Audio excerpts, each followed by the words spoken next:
دا له ډاکټر محمد اشرف غنی سره یو بل پودکاسټ دی چې تاسو ټول ورته ستړي مشئ. د تاریخ خبرونه په دوام لا هم پر ټکنالوژی او مدیریت غږیږو. این سلسله را با من داوود جنبش دنبال کنید.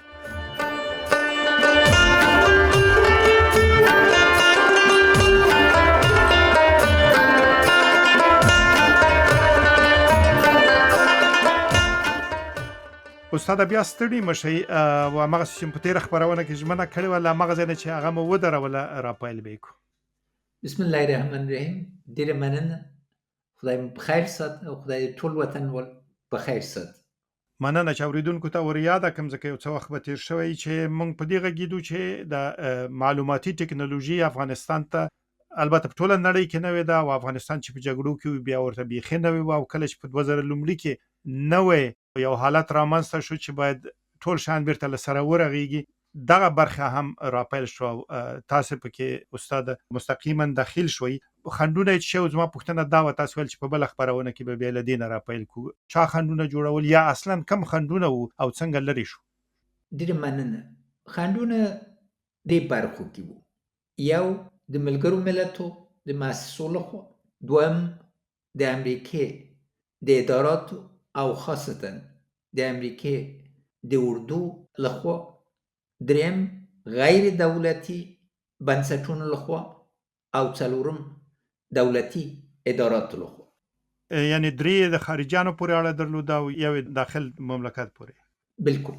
هر یو باندې غواړي چې معلومات درکم. اوریدونکو ته په زړه پورې چې مثلا امریکا پاوز ولې خندونه جوړول، ملګرو ملتونو ولې او نادولتي مؤسسو او غیر دولتي مؤسسو ولې جوړول. اصلي خبره په دې کې ده چې ملګرو ملتونو ته موږ وړاندیز وکړ په 2002 کال کې چې انتخابات باید الکترونیک اساس ولري، کمپیوټري اساس ولري او موږ حساب کړیو چې هغه دوران کې موږ 200 تر 400 میلیون ډالر پانګه واچو او ټول بهادار اسناد، تذکره او پاسپورت هم په دې کې راتلل. پس له 3 کالونه به دا په ګټې راته دوی دا مطلق منفي کړله او په کلونو باندې انتخابات په لاسي سیستمونو باندې عملي کړله او دا ټول جنجال د انتخابات له دغه جنه وتل. یعنی هغه وخت دا مشکل حل شو، دا روسي مشکلات به مو نه درلوده. موږ به نه درلود. له بعد مرګ نه ملګرو ملتونه د منابعو په برخه کې د افغانستان د دولت رقیبان دي. مالیه وزارت کې ما دوی باندې ټینګ اصول خو او محمد داوه چې یو واحد ملګرو ملتو بنسټ جوړ سي چې موږ سره کار وکړي او تخنیکی نظر نه له بعد مرګ نه دوی په هنه لري. او بخي هغه منابع چې نړیوالو تخصیص کول دی رقابت کوي چې و برخه یا ډیره برخه ملګری ملتونو ځان په لومړي برخه کې د ټوکیو په کانفرنس کې ټوله برخه 90% نه ډیر تر برخه دوی تلل. دوی انجوګانو ته دولت د افغانستان مخکې لدینه چې مسؤلیت اول د انسجام د بین‌المللي ادارې او بیا وزارت مالی وخت مزه نه درلود او ټول پیسې دوی تلل او ډیر ترين منابع تر اخره پورې دوی ته تللی او غیر دولتي بنسټونو ته تللی دي. کمترینه برخه د دولت بودجې ته راغلي. دا باندې باید وطنوال پوسی او خاصتا بین‌المللي ټولنه په دې پوسټ کې چې دوی ډالر چې افغانستان ته میلیارډ ډالر راغلي، اکثریت د دې پیسې د دوی لخوا لګیدلې دي او دوی باید حساب راکړي. مال دوی نه ډېر حساب او دوی بیرته زیاته برخه په معاشونو کې معاشونو باندې او بې ځای مصارف باندې په سلهام دلایل د دوی د خپلو اسناد لخوا د ملګرو ملتونو د اسناد لخوا درکولای سم، خاصتا د کووید د بلا په دوران کې دوی پیسې ولګولې. هر برخه د ملګرو ملتونو بیل کمپیوټري پروګرامونه درلودل او سلهام میلیون ډالر مصرف کړل چې سیستمونه جوړ کړي. اما دا نه ولس د افغانستان ته پاتې شول نه دولت د افغانستان. کوتاه اگر در مورد مشکلاتی که از طرف اردوی ایالات متحده آمریکا ایجاد میشد صحبت کنین. دو بخش داشت.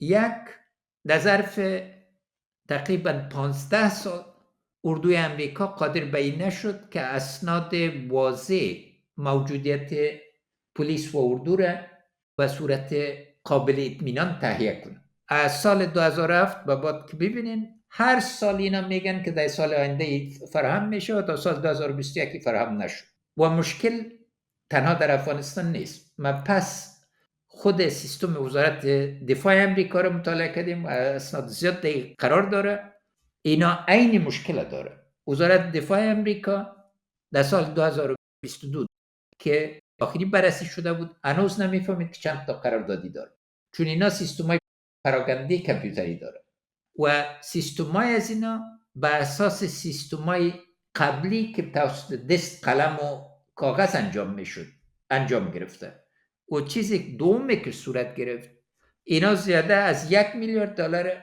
اختصاص دادن به این که بودجه وزارت دفاع و داخله منظم ترتیب شد و به یک شرکتی اجاره دادن تا آخر سیستم بودجوی وزارت داخله و دفاع به اساس کاغذ استوار بود، نه به اساس سیستم‌های کامپیوتری و بنابراین نوع مصارف قسمت زیاد از این مالدار معاشات شفافیت نداشت. در وزارت داخله ما قطعا نمیفهمیدیم که واقعا چند نفر پلیس وجود داره و اسناد داریم واضح که 4 رقم ماش میگرفتن در خارج بودن اما جزء منصوبین وزارت داخله حساب میشده. سیستم‌های موازی مشکلات جدی داره. پس که با مثال‌های موفق دیجیتال سازی بریم این مشکل به صورت واضح براتون تشریح داده میشه که راه‌های موفقیت چیست. اما از این جهت بود که مصارف فوق‌العاده بزرگ صورت میگرفت اما قسمت عمده از این پس به اون شرکت ها میرفت که جزء قراردادیای وزارت دفاع امریکا و اداره کمک های بین‌المللي امریکا بوده. د افغانستان خپل داخلي مشکلاتو باندې به وغږیږو، خو لږ وروسته د دې نه مخکې غواړم تاسو نه د یوې مهمې پروژې په باره کې نور معلومات وغواړم چې هغه د برقي تذکرې دودول او خپرول او ویشل و. خنډونو باندې نه غږیږو چې څومره سیاسي مخالفتونه رامنځته شول، ولې رامنځته شول. دغه بهیر تاسو لومړیتوب ته راوست پیل مو که او یو ځای ته مو ورساوه، ولې درته لومړیتوب درلوده؟ لومړیتوب ځکه ده جنبش صاحب چې باید هر افغان وکړی سي چې خپل هویت ثبت کړي، د تذکرې په اساس باندې نور معاملات تر سره ورسي او د نن ژوند د یو 20مې پیړۍ ژوند بې له دقیقو محاسبونه نسي کوی. ځکه که برقي تذکره ولرئ چې خدای ناکرده زلزله راځي یا سیلاب راځي یا بل ترتیب راځي تاسو کوی سي چې افراد معلوم کړئ ورته په مستقیمه توګه امکانات برابر کړئ. دا وقتی چې تلیفون سره یې وتړئ پیسې مستقیم نفر ته ځي. دې په جای چې یوه لویه دستګاه د ادارې ولرئ او د نظارت دا په مستقیمه توګه پرداختونه کېدای شي. بل معاملات کمپیوټري کېدل، ډیجیټل کېدل په دې معنا چې برقي تذکره د دې اساس ده که مالیه ورکوئ که د ګمرک پیسې ورکوئ مګر مخصوصا که پاسپورت اخلئ که نور راشه درشه کوئ دا ټول درته معلوم دي. موږ 15 میلیونو ته رسیدلی وو که دا لړۍ په همغه قوت باندې چې مدیریت کوو دوام یې کړی وای 10 میلیونو ته به د 2021 کال په ختم کې رسیدي. او یو عمده دلیل ماته دا و چې د کووید د بلا په دوران کې 90% افغان کورنۍ ته ما مرستې ورسولې. بهترین لاره د مرستو د رسول دا ده چې نقد پیسې ورته ورسوئ ځکه چې بازار په افغانستان کې کار کوي. اما دام ډیره ضروري ده چې میرمنو ته پیسې ورسوئ ځکه د کورنۍ مدیریت د ژوند د میرمنو په غاړه ده او که هغوی په لاس کې پیسې نه هغه ډوډۍ او نور ضروریات چې ضروري دي شاته لویږي کاغلي دې کې لږ څه بې پروا دي او وخت چې خپل نور ضروریات نظر کې ونیسي توجه یې په دایمي توګه نه وي. بل د نفوس تقسیم ده. نفوس باندې پیدل موږ تخمین سره کار لرو او آخري ارقام اوس 40 میلیونه او څو نفوس تخمین سوی له اوانه تخمین سوی. پس مکې کې څه دي؟ هر څوک یو ادعا لري او اکثر دا ادعاګانې بې اساسې دي چې پلاني ولایت کې دومره نفوس نشته یا دومره زیاتې په سیاسي ملحوظاتو دي نسبت عیني باندې او دا په سیاسي ملحوظاتو باندې نه. د مثال په توګه د نفوس سروې د افغانستان په اساس د داود خان د دوران سروې چې ثبت نفوس هغه شروع کړی و، اما پای ته ونه رسېده د کودتا برخې نه، او بیا 1909 کې دوی بیلې د از دا تکمیل کې نتایج اعلان کړل. بیا په یو فرمول باندې راغلل، مګر هغه فرمول کې ځینې ولایت لکه زابل، پکتیکا، دایکنډي او یو بل ولایتو نه ونیول سوي. دا رقم څنګه برنامې جوړول، څنګه استناد کول، او له سیاسي نظر نه خنډونه وو او داسې وضعیت وو جناب جنبش صاحب چې د ویلو نه دي. دا رقم زبه، دا رقم بې ادبي د منلو وړ نه وه، اما په لاسي د دې مخنیوی کېده. خبره د دې نه وه چې قومونه ثبت سي، دا مطلق اختیاري وه چې یو څوک حق د دې لري چې ووایي چې کوم قوم باندې تړلی دی نه ده تړلی، او یا لیکلی شي چې افغان. اما ضرور وه چې موږ دقیق احصایې باندې ورسېږو. دلیل یې څه ده؟ ځکه بودیجې کې دا ټول ارقام د احصایې مرکزي اساس کېښودل کېږي او هغه دقیقه نه وه. تاسو د قومونو یادونه وکړه، ډېر لنډ که راته ووایاست. ځینې ادعاګانې وې چې ځینې د احصایې مامورین د خلکو قومونه بېله دي چې مخصوصا هغه څوک چې سواد نه لري اړی یې یوه ته یو قوم لیکي د خپلې غوښتنې له مخې او خپلې خوښې له مخې، بل ته بل. دغسې شیان تاسو ته اطلاع یې رسېدلې وه؟ خبره د احصایې مرکزي نه وه، خبره د ځینې جنګ سالارانو وه چې خلک مجبوره کړه چې نور اقوام ولیکي په لاسي لاس باندې، او دا اسناد موجود دي. خلکو نه پوښتنه وکړه، یعنې د دوی د خوښې خلاف یا د عینیت خلاف د عینیت خلاف ادعا یې درلوده چې ځینې خلک مجبوره کړي. د مثال په توګه ایماق یې نه غوښتل چې د ایماق په نامه ثبت شي، ټول ایماق اقوام غوښتل چې ځان ایماق ولیکي، اما ځینې مجبورول په یو خواته یا بل خواته. که قوم خپل څوک ټاکي خپله د باید حق د دې ولري. او دا یوازې دې کې نه وه، تر 2014 ختمه پورې اردو د امریکای اسناد ټولول په اقوامو باندې چې وزارت دفاع کې او وزارت داخله کې د اقوامو په اساس ګډون څومره ده، او دا اسناد د اعتبار وړ نه وو. هلته بیا بالعکس وو چې خپل هویت کې بدلون راوړي چې احصایې کې تثبیت کړي. نو ضروره ده چې دا شیان غیر سیاسي سي. یو افغانستان باندې تړلي یو او خدای جل شانه ویلي چې په اقوامو ویشلي یو. امام بیا اساس معیار درې اکثریتونه دي، ځوانان، میرمنې او بېوزلي. په هغه رقم که وګورئ اکثریت د افغانستان ټولیږي، مګر خلک باندې پوه سئ چې کومې ژبې باندې غږېږي، ځان کوم قوم باندې تړلي بولي، او څوک یې باید هویت په زوره بدل نه کړي. او بل د نفوس له لارې نه باید وضاحت ولرو چې هر ولایت کې، هر ولسوالۍ کې، هر ښار کې نفوس څومره ده چې د هغه په اساس باندې عادلانه تقسیمات وشي. او عادلانه معیار یوازې نفوس نه ده، باید دام نظر ته ونیسئ چې وده څومره ده او څنګه متوازنې ودې ته رسیږي. په دې کې فرمول ته رسیږي. خب در طول برنامه بخشای دیگه از مشکلات و چالش هایی که وجود داشت و او میپردازیم، ولی یک چالش عمده، یک مشکل عمده ای بود که ادارات دولتی افغانستان به هر علتی که بوده از پروگرام های مختلف کامپیوتری استفاده میکردن. فکر میکنم این کار شما را باید بسیار با مشکل روبرو ساخته باشه. مطلق. ببینید در وزارت محترم معارف احصایه تعداد مکاتب و تعداد معلمی هیچ وقت با هم سر نخورد و احصایه‌ای را که اینا داشتن و تعداد کسایی که ماش میگرفت، احصایه‌ای را که اینا داشتن ما دوباره بررسی کردیم با سروی وزارت انکشاف داد. مکاتبی که وجود داشت در جدول وزارت معارف نبود، مکاتبی که وجود نداشت در جدول وجود داشت.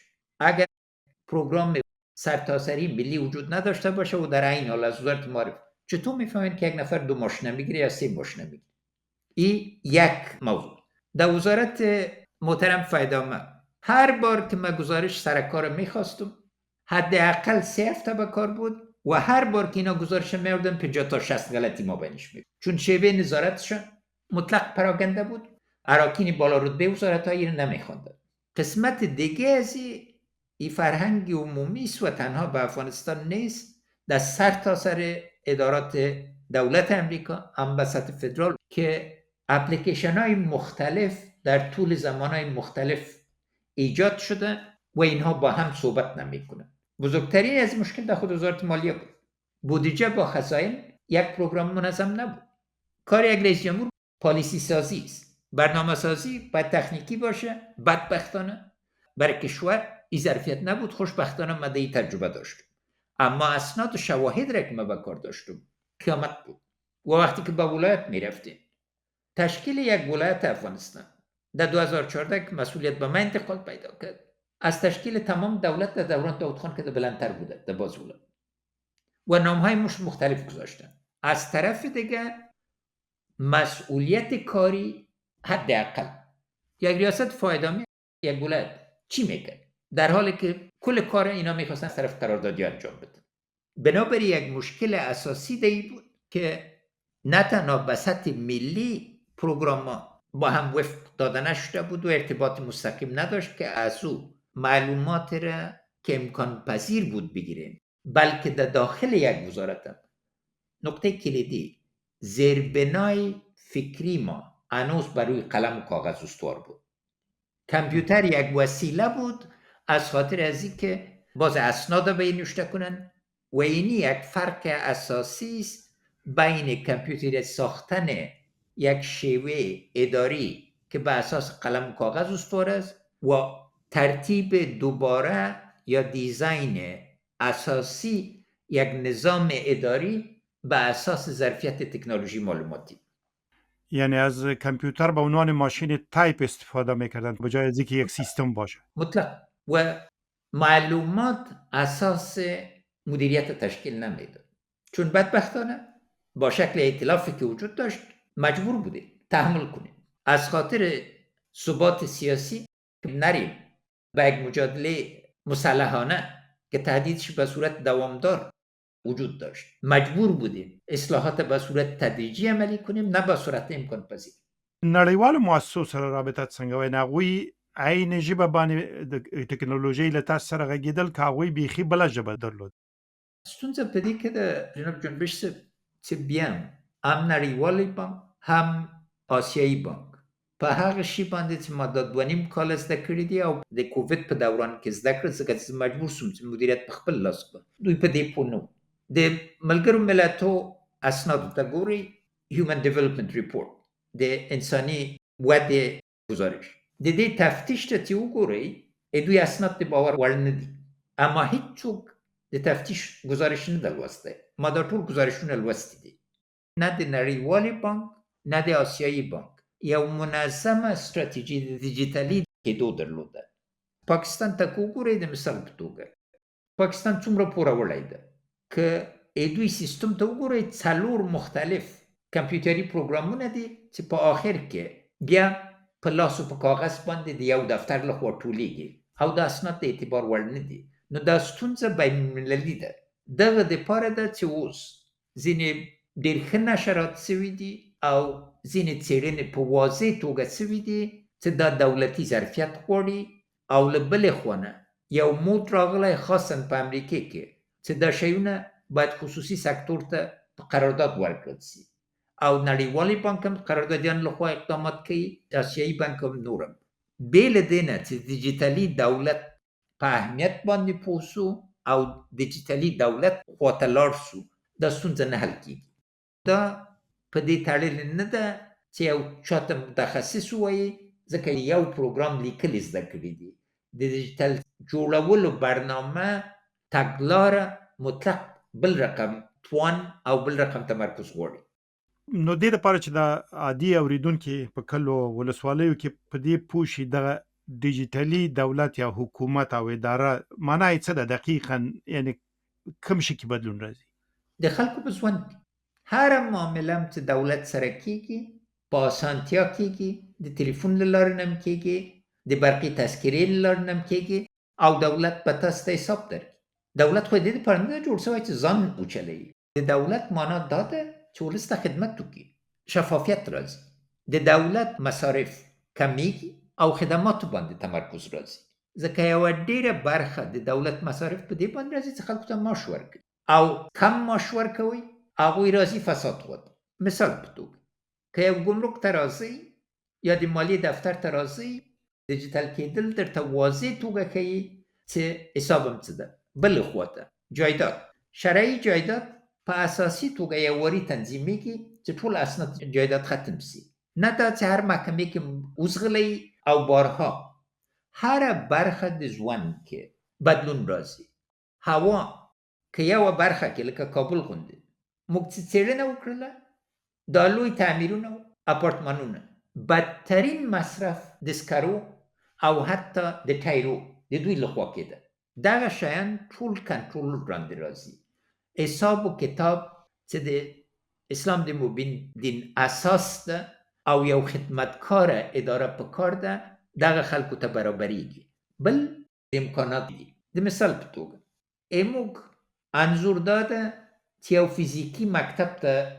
اړتیا ده چې ماشومان وروزي اما که دولت دیجیتالی سي جومات کې شپېته تر اتیا سره کم له کمه جوماتونه لري او دا ټول مراکز دي کلاګانې کورونه هر ځای کې چې 10 نفر یا 20 نفر ماشومان یې د تحصیلاتو زمینه ورته برابرېدای سي معلم کمبود لرو استادانو کمبود لرو په بنیادی توګه بهترین استادان د ماشوم په خدمت کې راځي دیجیتالی دولت کې روغتیا له برخې نه تشخیصات کرنې برخې کې د هوا او د خاورې د اوبو او د خاورې په خصوصیاتو باندې ټول امکانات برابریږي تعمیرات څلورم صنعتي انقلاب سره هغه کورونه چې په 2 کالو کې جوړېده په 2 اونۍ کې جوړېدای شي د خواته زو چې څنګه خپل اوبو ولګو له ځمکې سره له انسان سره خپل ځنګلونه څنګه وساتو معلومات هم څه دي او معلومات یو بل سره شریکېږي که یو څوک په مرکزی افغانستان کې یا په جنوبي افغانستان کې یا شمال شرق کې یا شمال کې او سون کې سم معلومیږي چې څومره لګېدلي دي دلایل څه دي ولې په دې برخه کې پانګه اچول کېږي دلیل څه ده دې په جای چې راسه یو کلنه بودیجه جوړه کړي 15 کلنه بودیجه جوړولای شي که حوادث راځي په ډېر اسانه توګه برته د ولس په خدمت کې ښودل کېږي پس دیجیتال سازی به معنای از این است که شما یک کاغذ بگیرین سکن کنین یا تصویری از او را بگیرین و وارد کامپیوتر کنین یک روند بسیار پیچیده و طولانی هست از نگاه روند پیچیده است اما طولانی نیست به شرطی که ما دانش پالیسی سازی را اختیار کنیم و اولویت ما خدمت باشه مشکل ما بازم من خدمتتان دوباره میایم غرور بیجای است اگر دوران طفلی و جوانی ما نادر بود بهی بود که ما با یک دیدگاه بسیار وسیع ملی تربیت شده بودیم و احساس برتری را نداشتیم که از خاطر که اگر تحصیل میکنیم باید بادار شویم حس ما از نگاه ذهنیت بسیار فراخ دیدگاه ملی که از محمود طرزی و دیگه دوام داره این بود که افغانستان ضرورت به خدمت گذار داره با او ذهنیت تغییرات آمده میتونه و پروگرام دیجیتال سازی را که خود افغانا با وجود آوردن و عملی کردن نشان داد که در او مرحله در حدود 600 افغان با هم کار کردن و پروگرام عملی کردن اما بازم مثال براتون میتونم که سکتور خصوصی را بین المللی را طرحش چی بود که ما نشدم آمده بودن یک کشور دوست حاضر بود با ما کمک کنه در این قسمت و یک متخصص آمد یکی از کشورهای آسیای شرقی که پیشتاز بود میفهمین پیشنهادش چی بود 600 میلیون دلار ما مصرف کنیم که بازم اپلیکیشن های مشخصه برای اینا ترتیب کنن در حالی که تحقیقات را که ما انجام دادیم تمام چیزهای پیشنهادی به 6 میلیون دلار انجام شده میتونست البته ما پیشنهادشون را قبول نکردیم اما اگر احساس کنن که فهم ندارین اینی طریقه پیشنهاد است در این بخش صله رحم وجود نداره از طرف سکتور خصوصی تنها منفعت است و منفعت آنی و اگر احمق پیدا کنن احمق پولی را خوش داره د ډیجیټل کولو پروسه یو بل برخه دا ده چې تاسو په داسې یوه ټولنه کې چې له بده مرغه هم جنګ ځپلې وه او هم د دغو جنګونو او نور عوامل لاسه وروسته پاتې وه تاسې د دغې پروسې پیل راوکړه غوښتل مو چې دلته عملي کړئ ډیجیټلي دولت رامنځته کړئ خدمات واړوئ تمام څه وه اټکل هم څه و چې په دغه شرایطو کې څومره وخت کې دغه پروسه دغه بهیر بریالی کولی شئ او عامولی شئ؟ اوله برخه یې چې د اساساتو له 3 کال نه یې ډېرتر په کار نه و، ځکه چې هغه برخې کې دومره ظرفیت راغلی و د بشري پانګې لخوا چې موږ ځوانان پروګرامونه یې لیکلی سوی. دلته یو توپیر ده چې هغه پروګرامونه چې خپله لیکئ او بله دا چې څه له بازار نه اخلئ یا په څه ترکیب باندې کوئ، دا اوس په ډېره پراخه پیمانه ده. د مثال په توګه دا شی چې د وریس په نامه یادېږي، وریس کې زښت ډېر امکانات شته چې په ډېر لږ قیمت باندې تاسې واخلئ، مګر اساس یې دا ده چې یو شرکت نه یې وانخلئ، 2 یا 3 شرکتونه سره یو کئ چې خپل استناد ولري. منظورم کلاود دی، هغه شی چې کلاود ده. تخنیکي اصطلاح کلاود چې هلته د اسنادو او معلوماتو د زیرمه کولو یو بېساری او پراخ بېساری میدان پراخ موجود. او دا ټولې درته څرګندوي چې څه رقم وسي. بله برخه د پانګې اچولو ده. ستونزه په دې کې ده چې څنګه د هر وزارت، د هر ادارې، د هر ولایت د ولسوالۍ نظام بدل کړي او خلک په دې وروزي چې معلوماتي ټکنالوژي سره آشنا وي. یو ځوان چې 12 کاله مکتب یې لوستی، په شرط سم مکتب لوستی او په الجبر او ریاضیات، فیزیک یاده کې خاصتا مگر الجبر کې ظرفیت ولري، په 6 میاشتو کې دا کمپونه دي خاص دوی ته د پروګرام لیکلو زمینه برابرولی سي. دا ډېر ګران کار نه ده. او له بلې خوا نه هندوستان کې یو عظیم ظرفیت و، موږ ته یې وړاندیز کړی و چې قیمت یې په میلیاردها ډالرو ارزېده، مګر یې موږ ستونزه د وزارتونو دا وه چې هغه چې نقد پیسې پکې نه راتلې، دوی مینه به ډېره لږه سوه. نو امکانات و، مګر بله برخه یې چې ضروري ده له ابتدایي زده کړو نه تر لوړو زده کړو پورې دې کې به بنسټیز بدلون راسي، هم ادارې کې هغه 15 تر 10 کاله یې په کار و. یعنی اگر به حساب فیصدی بگویم به صورت کل هم در سکتور خصوصی و هم در بخش دولتی مثلا چند فیصد پیشرفته بودیم؟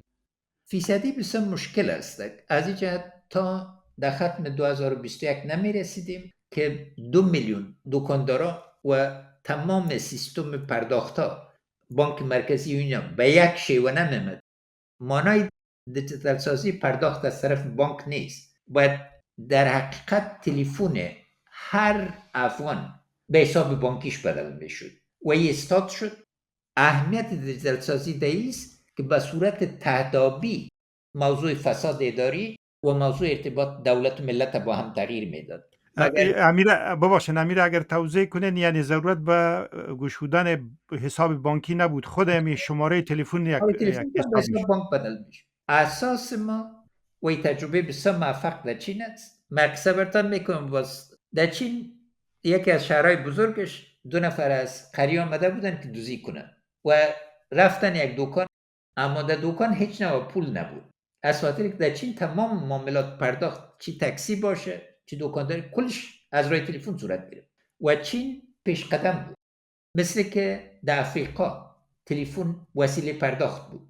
ضرور است که بودن که یک حرکت سریع در حال انجام بود، اما چون در یک نقطه انعطاف باشین فیصدی را تعیین کردن نمیتونین تا از اون نقطه انعطاف نگذارید. پول فیزیکی در معاملات با دولت از بین میره و تلفن هر شخص در عین حال مثل پول جیبش وارد بود که در جیبش پول نقد باشه اون تلفن خودش نشان میده، تلفن ثبت میکرد.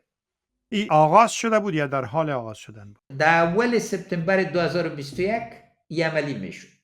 کل ترتیباتش گرفته شده بود و کل حساب بانک ها، بانک مرکزی، حسابات بین بانک مرکزی و وزارت مالیه بر پرداخت ها، اینا کلش ترتیب شده بود. این شبیه آنچه بود که اپل پی میگن که شما تلفنتان به یک ریدر، به یک ماشین میگیرین و او هر مقدار پولی که شما میخواین یا اونجا چارج شده از تلفن شما وضع میشه و با حساب اونا میره. یه حساب از امروز، اما چین از این قدم پیشرفته است. چین واقعا پیشرفت بسیار زیاد داره و تلفیق تجربه کشورهای مختلف مد نظر گرفته. عمده‌ترین بخش از این بود که بار اول تمام از طرف افغان انجام میشه. او بخې دغه برخه کې یوه بله پوښتنه دا ده، په لویدیځ کې چې کله دغسې مهم شیان راځي او د چین لاس پکې ښکیل وي، دوی سره شکونه راځي چې دوی به دا زموږ ټول معلومات دا ټوله ډیټا یوسي چې موږ څومره مامورین لرو، څوک څومره معاش لري، کوم ځای کې څه شی لرو، اوبه مو څنګه دي او غیره. دغه اندېښنه تاسو سره هم وه؟ چې واضح سي موږ چین باندې اتکا نه درلوده. عمده ټکی ټول دا و چې دغه پروګرام په مطلقه توګه سر تر پایه د افغانانو لخوا ترتیب سوی و او عملي سوی و.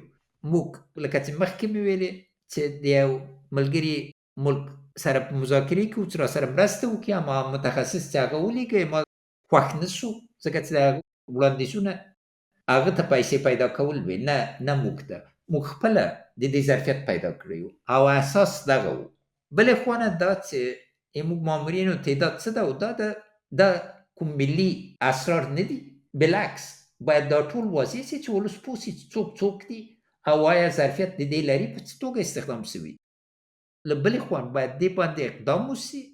راتلونکي کې څه رقم اداره هم پکار ده، فعاله اداره هم پکار ده، یا دا چې وسیله د دې چې خپل خپلوانو ته معاشونه ورکوي. څومره بې سواده خلک مقرر سوي دي. یو تخنیکی وزارت کې لکه وزارت د فایده عامې کې خلک د انجینر په حیث ټاکل سوي وو چې تخنیک ثانوي هم نه ولوسته.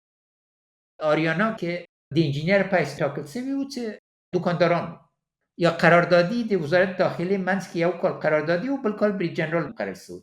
دغلته شفافیت پکار ده چې ولس په واقعي توګه پوه سي دغه اسناد اسرار نه دي، بالعکس دا د ولس حق ده چې پوه سي چې څوک په کومې ادارې کې دي، کومې اسناد دي، څومره شهادتنامې واخیستل سولې په پیسو باندې، څومره مصنوعي شهادتنامې دي، کلمه د ډاکټر او انجینر څومره خلک استعمالوي، بېلې د نه چې طب پوهنځی یې تکمیله کړي یا د انجینري پوهنځی یې لوستی دي. دا خو تشریفاتي القاب نه دي.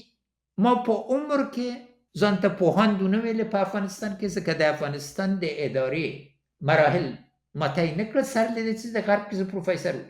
یا اصول باید موجود وي. د چین برخه یوازې نه ده، اما نن په دې پوه سئ چې داسې اسرار نسته چې د امریکې د انټرنیټ د سیستم تیر سي چې امریکایان ورباندې خبر نه وي. یو آخري کتاب وتلی ده پټه امپراتوري، دا د زیربنا امپراتوري درته ښیي، او په عین حال کې آشی چې له مصنوعي اقمارو نه ګوري. بې حد ډېر دی. شفافیت اساس ده، او که غواړئ چې واقعا ملي اسرار موجودي باید ملي وحدت موجود. د کابینه له منځ نه به یې تلیفونونه کول اخبارو ته او تلویزیونو ته چې تخریب وکړي. که یو ملي لیدلور موجود نه وي او همیشه قصه په دې باندې چې ما برخه څه ده او زه د دې لپاره دولت ته راځم چې له غوا نه شودې واخلو، دا بیا نه په دین برابر ده، نه په ملت برابر ده، نه په اخلاقو برابر ده. دا ډیجیټل کېدل لاره ده، ځکه برته راځي یو خدمتګار دولت ته چې اصلي موخه یې باید. و تأثیر وبای کرونا به روند چی بود؟ مثلا تجارب شخصی ما در اینجایی بود که ما بسیاری از همکارای ما کار از خانه شروع کردن، جلسات به شکل مجازی آغاز شد. تأثیر کووید بر نحوه کار شما چی بود و اینکه چگونه شما از تکنیک برای رفع مشکل استفاده کردین؟ بار اول بود که جلسات کابینه به صورت مجازی شد و بخش دیگه خوبی از این بود که بار اول بود که ما تانستیم تمام والیای کشور در جلسات کابینه شامل بسازیم و همچنین جلسات ما هم با والیا، هم با قماندانای پل اردوها، قماندانای امنیه و مسئولین ولایتی به صورت مجازی صورت گرفت. قیود ما سر خود عملی میکردیم، اما در ادارات ما بدبختانه قیود با اون شکل عملی نمیشد. منظورتان جلوگیری از سرایت بیشتر جلوگیری از سرایت بیشتر بود و جلسات فیزیکی را ما در فضای باز انجام میدادیم. و با کرونا موجب ازی شد که پروسه دیجیتال سازی در جهان شاید 5 چند یا 10 چند سرعت یافته باشه و این هم نقاط بسیار مثبت داشت، چون مخصوصا در کشورهایی که پیشتاز بودن اینا تانستن خدمات ارائه کنن. اما قسمت دیگه ازی بود که در بیکارسازی یک قسمت اقشار هم قسمت قبلا براتون ذکر کردم، یک قسمت خدمات دیجیتال سازی شد که دوباره پس به شکل عنعنویش برگشت نخواهد کرد و یک بحث اساسی حال بالای عزیز که پروسه دیجیتال سازی چطور ممد کاریابی شوه نه تنها موجب بیکاری. او لاند کې دلته راته وایست کومه برخه کې ډیر پرمختګ راغی د ډیجیټل کولو مسلې ته په پام سره د افغانستان که دا اساسی خیلی سو دا فصل دینه ودرول سو اساسی خبره داده دا او دلیل دی برنامه داو چې موږ باید برته دیجیتال کېدل نه کمپیوټري کول بلکې دیجیتال کېدل باندې په اساسي توګه راسو هغه تعداد مزیخیو هغه پرمختګو سره چې دا 2.5 کاله په نړۍ کې سوي دي سره یو ځای کو او په واقعي توګه په دې نتیجې کې ورسېږو چې په دیجیتال کېدو کې رمز د چټکتیا ده که بیړنی پرمختګ غواړو 2040 کال خواته باید دغه باندې تمرکز وکړو ځکه ټول آباد د زیربنا معادنو د ځنګلاتو دا برته په دې باندې راځي او په دې اساس باندې ژوند ته یو عظیم بدلون راوستی سي او د تدریجي مرګ په ځای یو عظیمه ملي اراده منځته راتلی سي چې پرمختګ وکړو.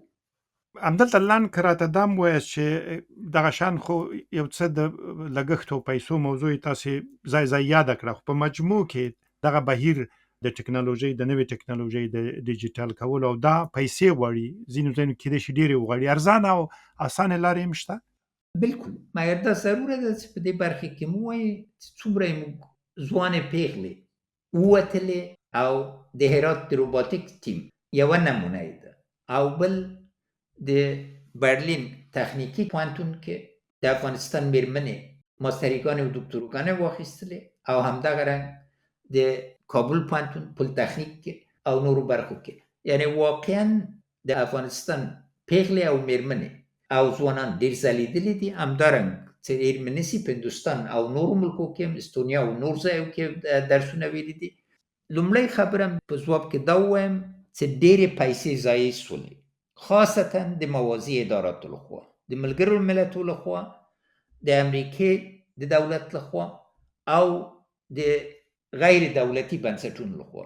غیر دولتي بنسټونه د مثال په توګه دې باندې حاضر نشول تر اخره پورې چې موږ ته حساب راکړي څه پیسې مصرف کړي یوه بودیجه دوی جوړه نه کړله او قطعا ګزارش نه ده ورکړی ولسته نه ملګرو ملتو او تاسو هم څه نشو کولی ورسره ما بار ورسره د اخر کې زه مجبور م تهدید کړی مې و چې باسم او په دې زه تیار وم چې د ملګرو ملتو محصل افغانستان نه وباسم اما دولت په تقسیم کې هر یو برخل پلانی خان او پلانی خان ته او بیا به هغوی راتل چې د خارجیانو مخالف ده. هغه کمپاین چې ما مقابل کې د ملګرو ملتو محصول لخوا او غیر دولتي محصول لخوا وسو بېسار یو که ما حساب غوښت او بل زه یې نسم غولول اکثریت د دې خلک د نړیوالې بانک په دروازې کې به نسو ننوتلی اما افغانستان کې چې راغلي و ځان متخصصین بل قانون واضح و چې باید د افغانستان سره مشوره وسي اما تر 2014 پورې دوی ته داسې بیا امکانات ورکړل شول چې بیا د دې ټولول ډېر سخت و. نړیوال قوتونه ځکه چې موازي مذاکراتو کې راغلي و غوښتل چې دوی وساتي.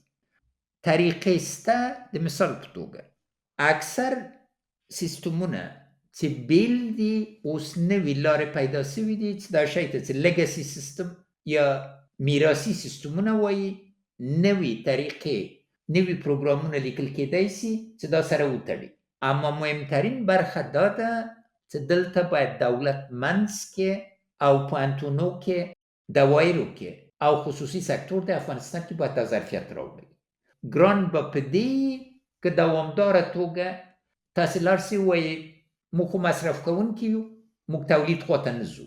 خبره بیا هم په دې کې ده که تولید خواته لاړ سئ دا په لومړي برخه کې یو اندازه پانګه غواړي اما دوامداره پانګه ده. بیا لکه یو ګرامر غوندې یو ژبې غوندې یو ژبې باندې چې پوه سئ او ژبه استعمالوی سئ هره ورځ بیا ورباندې پانګه نه اچوئ اما که ژبه زده نه کوئ او ټکنالوژي باندې په اساسي توګه پانګه ونه اچوئ بیا دا ګران ده ځکه همیشه به نور کوي. نو که موږ خپله وکړو لکه چې که دا خوشتپه په قراردادي شرکتونو جوړ کړي وای 100 چنده به ډېرتر تمام شوی وای یا د دارالامان ماڼۍ یا د پغمان ماڼۍ یا جوماتونه دا نور ضرور د سپماوی باندې په بنیادي توګه فکر وکړي دغه ټکنالوژیګانې دغه لاره د ډیجیټل کېدو د سپماوی لاره ده او بیا پیسې په تعرف کې راځي ځکه چې هر څومره یې چې په هوښیاره توګه مصرف کړي په همغه اندازه زر ورنه نتیجه اخلي د ولس باور راځي چې تاسو دا کار تر سره رسولی سئ نه یې دې په ځای چې قراردادونه د پردې شاته چاته ورکړل سي یا څوک په زوره واخلي او بیا ټول خبره په دې چې څنګه قرارداد سرته ونرسي. و در این بخش به جا نخواهد بود که کم مکس کوتاه بر هوش مصنوعی داشته باشیم. امروز هم از یک انقلاب دیگه گویا صحبت میکنن که شاید همه چیز تغییر بده. مطلق این یکی از عمده‌ترین تغییرات است که در تاریخ بشر به وجود آمده. یکی از واجبایی که انسان از حیوان تشخیص میکنه نطق است، حرف زدن، فکر. اما امروز بار اول است که ماشین قادر به این شده که فکر کنه و نتایج ازی نهایت مهم است. ابعاد بسیار مهم داره. بدبختانه یک اقلیت بسیار کوچک در جهان تصمیم گیر است و اکثریت مطلق به یک صورت یا صورت دیگه از این تصامیم متاثر میشن. اما امروز چون نهادهای بین‌المللی در ظروف مطلق قرار داره، نهادهای مثل ملل متحد و اینا وره، فکری که ضرور است و ابعاد ازی در داخل بحث است. اما قانونگذار، کسایی که قانونگذاری میکنن در این بخش، اکثریت خودشون ابعاد ازی رو به صورت اساسی نمیفهمن. یک قسمت کتابای نهایت مهم در این بخش آمده، خصوصا از خود MIT که یکی از مراکز است و نقاط دیگه جهان که جهت استفاده ازی به چی صورت در خدمت اکثریت مردم جهان، کارگرا، افراد خانواده، ممالک رو به انکشاف و غیره و همچنین در مدیریت محیط زیست صورت بگیره. چون با این سرعتی که هوا در حال گرم شدن است و اقلیم در حال تغییر است، این تغییرات میتونه واقعا یک فاجعه ایجاد کنه. استفاده از این به صورت مثبت میتونه دنیا را با هم ارتباط بده و به همکاری بدل شود. اما سوء استفاده از این فاصله را به مراتب عمیق‌تر کرده میتونه و یک قسمت کشورها خدای ناخواسته به فقر دائمی و فاقه دوامدار دچار خواهد شدن و یک قسمت دیگه به اوج ترقی خواهد رسید. ډیره مننه. وروستیو شیبو ته راغلي. البته ما ویل چې دا بحث هم ډیر پراخ دی، ډیرې خبرې غواړي. همدغه مصنوعي هوش یا زیرکتیا برخه کې یو عالم پوښتنې شته دی. په لویدیځو پلازمینو کې په دې اړه سرمشریزي کیږي چې څنګه د دې راتلونکي خطرونو مخنیوی وکړي. دلته به ځای نه خو په اخر کې غواړم یو عمومي پوښتنه وکم چې موږ دغه ټول بحث ساتلی دی یوې خاصې نیټې ته او هغه 2040 کال دی چې افغانستان به پکې معاصر افغانستان به پکې 300 کلن شي. دغه مهمه نیټې ته په چمتووالي کې ستاسو له نظره د ډیجیټالي کېدو ونډه او ارزښت څه دی او څه کېدلی شي؟ لومړی صنعتي انقلاب نه محروم و. دوم صنعتي انقلاب نه محروم و. دریم صنعتي انقلاب نه محروم و.